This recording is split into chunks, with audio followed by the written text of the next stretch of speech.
Episode 7. A Storm is Coming. Bibi's Secret. By the next morning, the previous night's excitement seemed to have receded into the background. The sun was burning brightly, announcing another hot day ahead. Still groggy, Bibi and Tina entered their room in their pajamas and threw their sleeping bags into the corner. A couple of kittens romped around on Tina's bed, obviously finding the place quite comfortable. Tina had felt the same. She snuggled up next to the kittens in her pillows and sighed. Oh, heavenly. A real bed. She hadn't slept very well in the straw, which she owed to Alex and Freddie's all-night snoring competition. Furthermore, her thoughts danced the whole time around what Bibi was not allowed to tell her. She looked across the room at her friend. Will you tell me now? Bibi, who had made herself comfortable in Tina's hanging chair, sighed. I can't tell you. I promised. Tina rolled her eyes. Yeah, I understand that, but I can see that you're concerned, so out with it. Bibi shook her head, but Tina insisted. We are also best friends, hello, and I won't tell anyone else either. Then she added connivingly, Does Chico have a girlfriend after all? Bibi pulled a slightly annoyed face. Cut it out. What then? Tina smiled. Did you two? Did she mean they had kissed? Bibi looked at her friend. No, she said flatly. Tina smiled even wider. Too bad, isn't it? Bibi rolled her eyes. Man, Tina, now really, knock it off. But Tina didn't give it a second thought. Okay, what then? She pressed. He's an alien, and you revealed his true identity? Bibi suppressed a smile.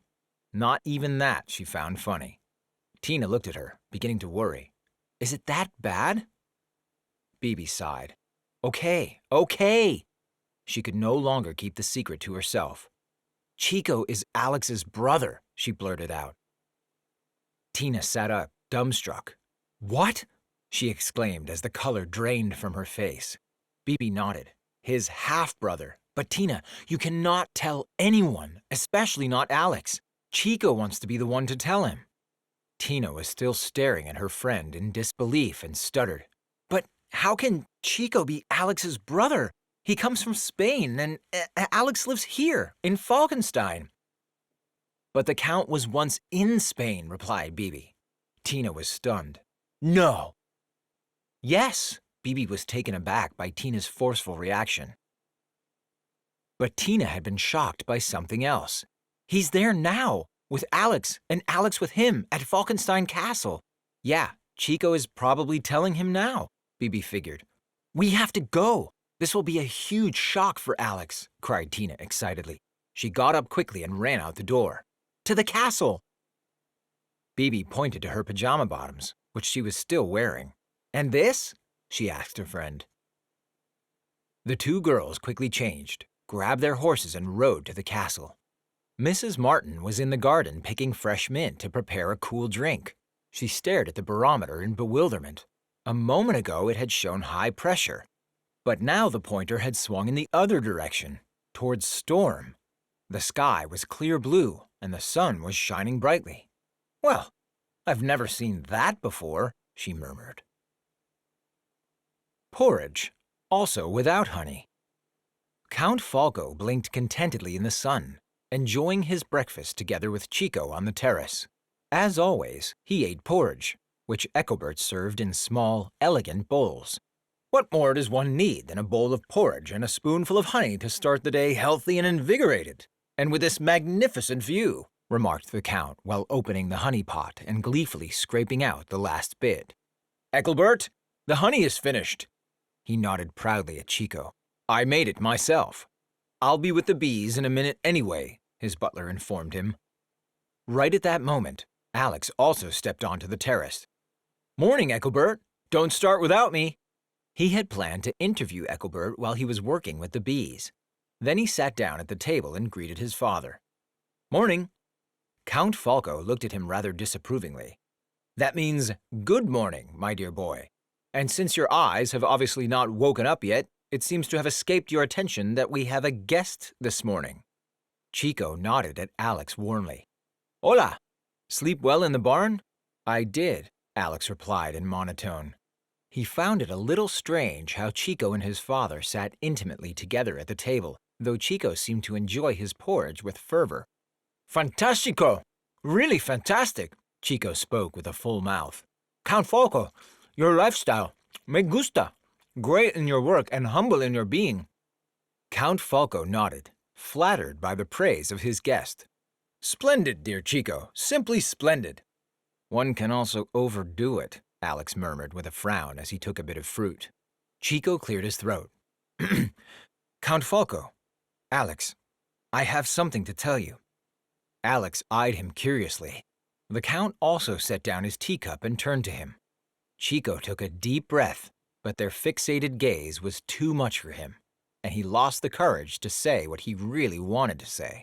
Instead, he stuttered, I also eat porridge, without honey. Embarrassed, he shoveled in another bite.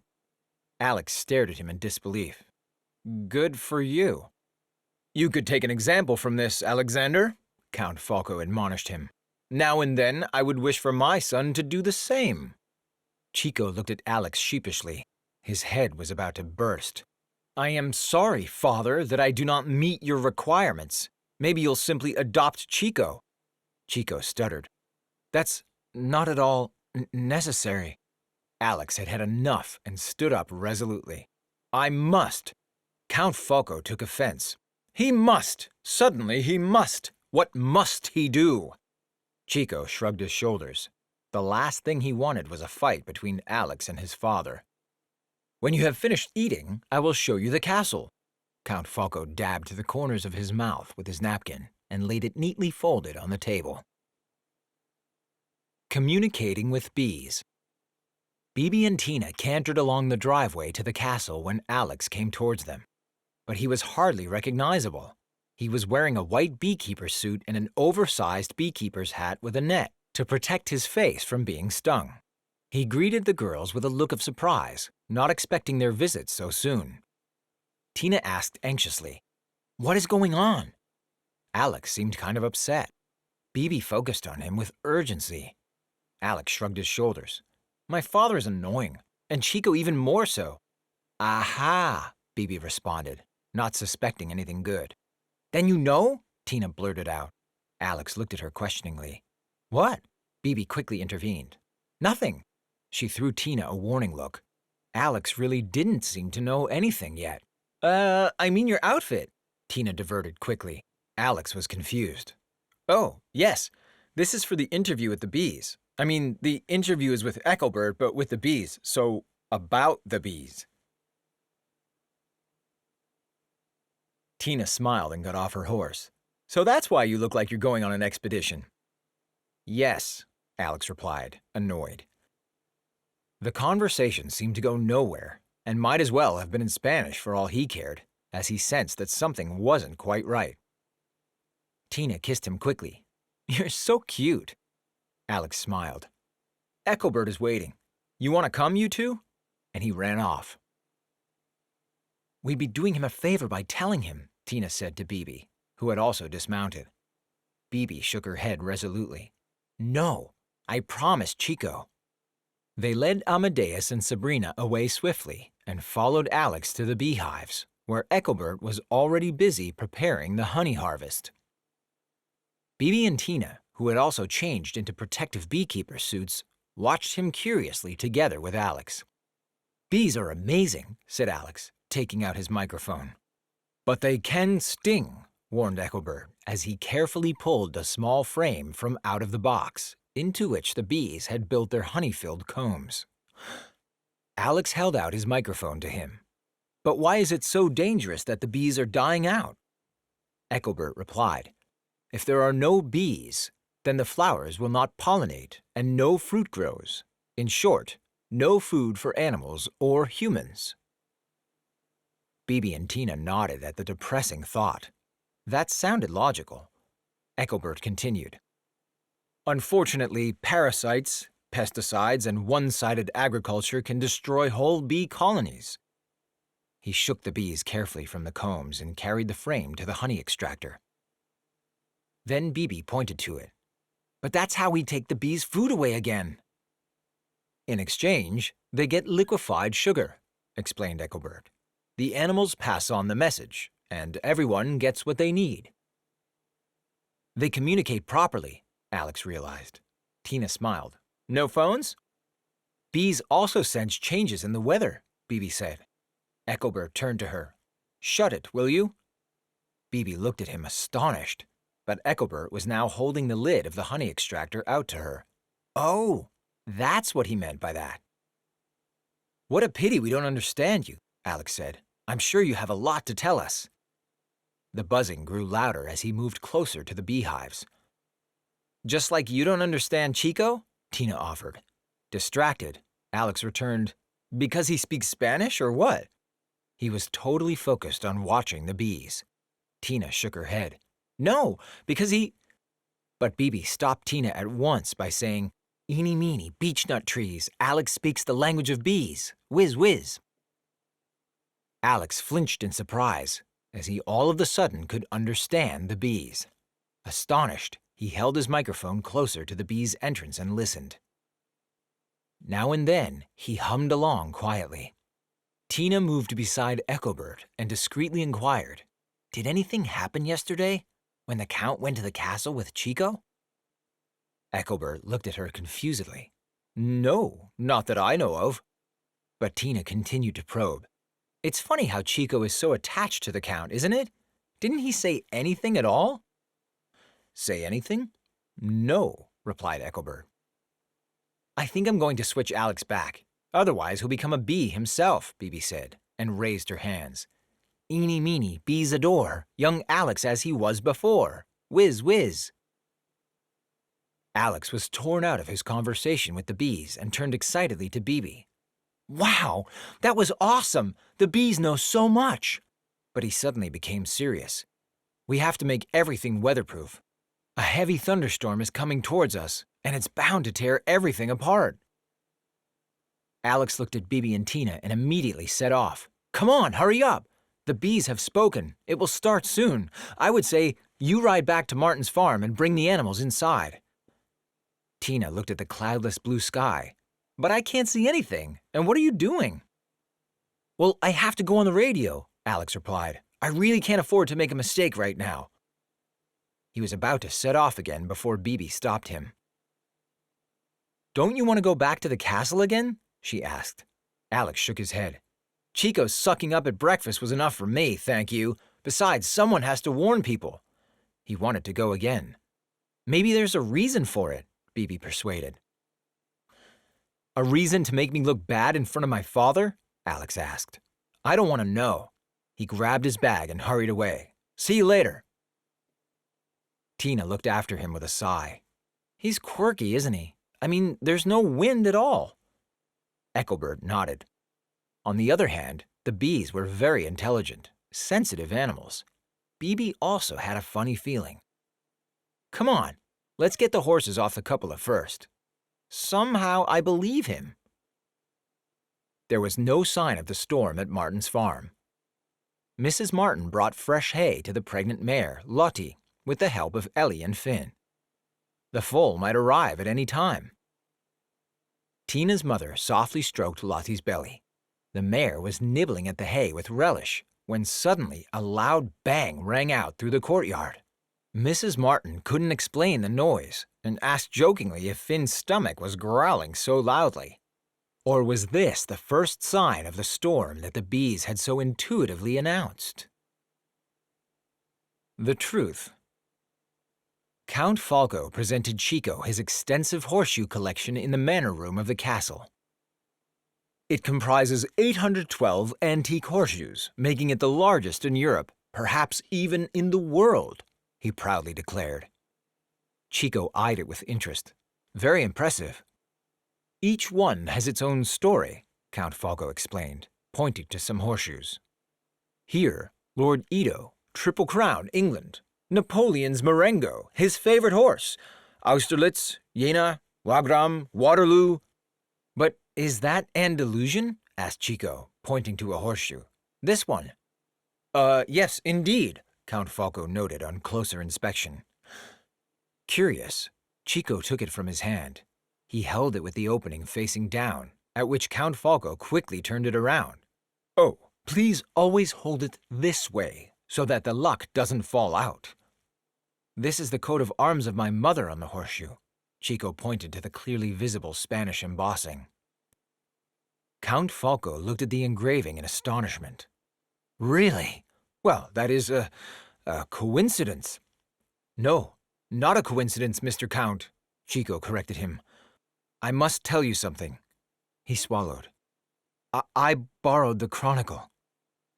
"What? Without asking?" Count Falco replied angrily. "That is simply unacceptable, my dear young friend." He hurried to his library. Chico followed him with a bad conscience. Count Falco pulled out the chronicle from the shelf where Chico had returned it and leafed through the pages with both relief and indignation. "Your interest is honorable, my dear Chico, but if you borrow something, you have to ask first." Chico tried to defend himself. "I can explain." Count Falco's eyes fell upon the family tree, in which Chico had written his name.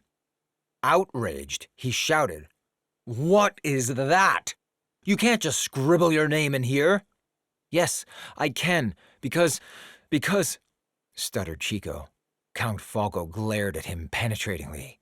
"Because what?" Chico stammered. "You have always wanted a son like me, and that is possible, Count Falco, because I—" He took a deep breath. "I am your son." Count Falco stared at him, at a loss for words. Then he abruptly bellowed out, "My son? Ha ha ha ha! Anyone could come up with that." Then he turned around swiftly. "I must sleep." And in an outright panic, the Count fled to his bedroom, slammed the large double door to the library in front of Chico's nose, and locked it. Chico knocked desperately and tried to address the Count through the door. "Count Falco! Father, let me explain." But the door remained locked. Count Falco did not want to speak to him. Dejected, Chico sank to the floor, his shoulder sliding along the doorframe. Suddenly, it was quiet. In the bedroom, Count Falco carefully crept back and listened to what was going on the other side. Chico pleaded once more for permission to explain everything. The Count was utterly baffled. How did Chico come to confuse him like that? He also sank to the floor, chronicle still in his hands, unable to grasp the meaning of anything anymore. At that moment, Ethelbert came out of the garden into the library and saw Chico crouching low. Was the boy crying? Ethelbert entered Count Falco's bedroom through a second door and asked, "What is it this time?" Count Falco looked at him desperately. "This time? What an insinuation! It is completely impossible." He pointed to the study door behind him. "My son! I would know that for sure! Such an absurd idea!" Chico shouted again from the other side of the door. "Count Falco!" "What do you want from me?" the Count asked reproachfully. "Nothing. I am not interested in any inheritance or claim or money." The Count heard Chico's voice. "I always wanted to know where I came from, where my roots are, and who my father is. And even if you do not want me as your son," Chico continued, "I am still proud to be your son."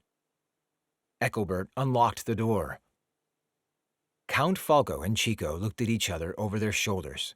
The two had been sitting so close together, back to back, separated only by the door.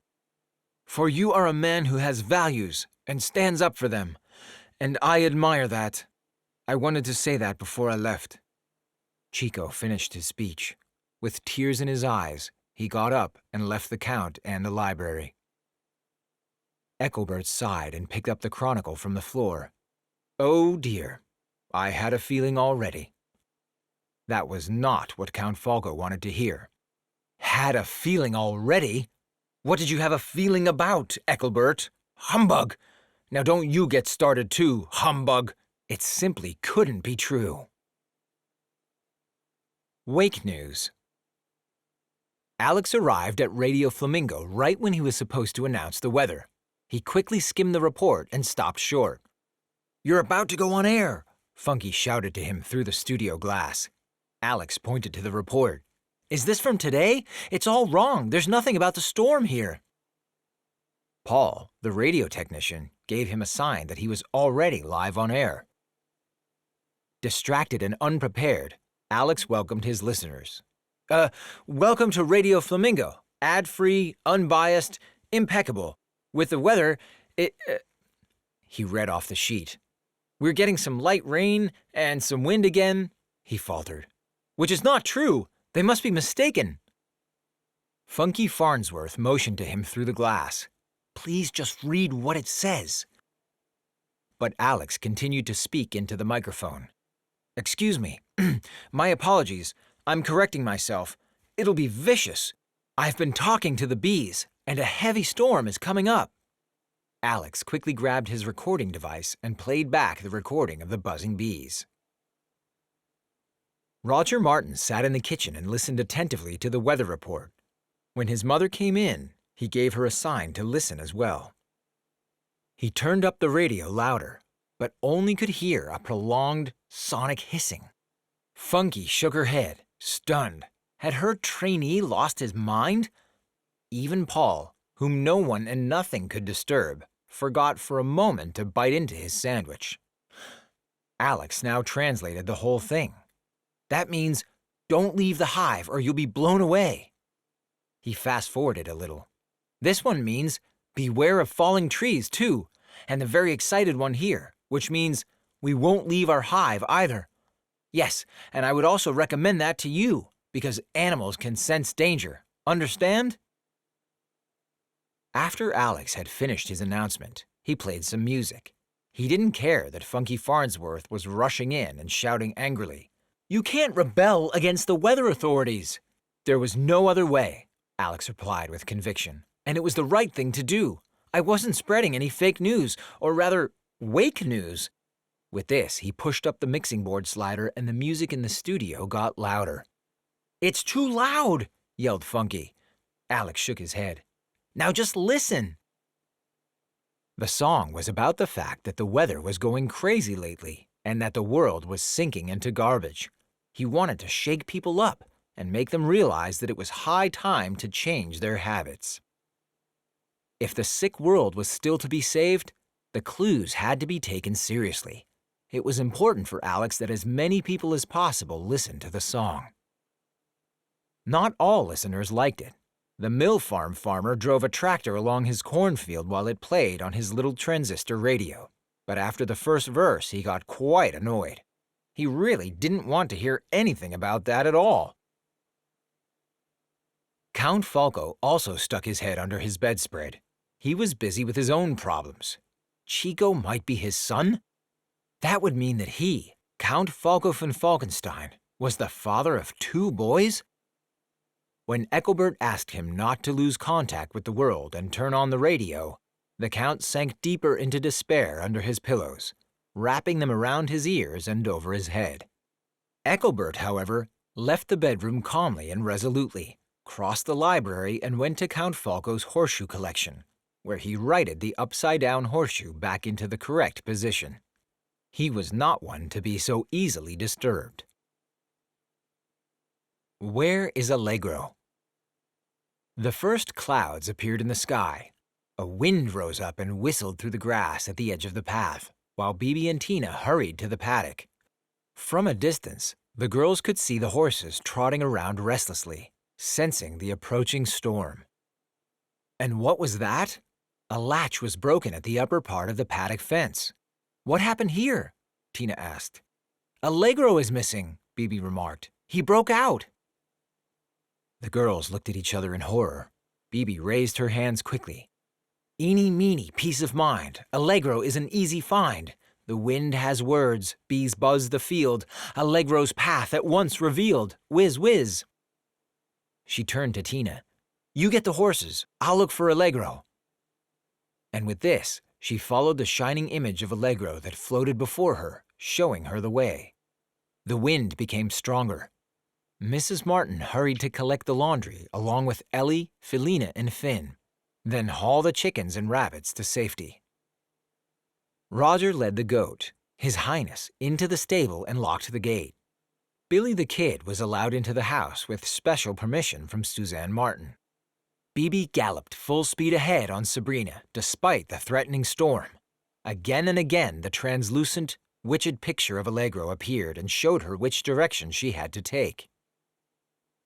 She galloped at the edge of the forest, through the cornfield and across a meadow until coming to an impassable terrain.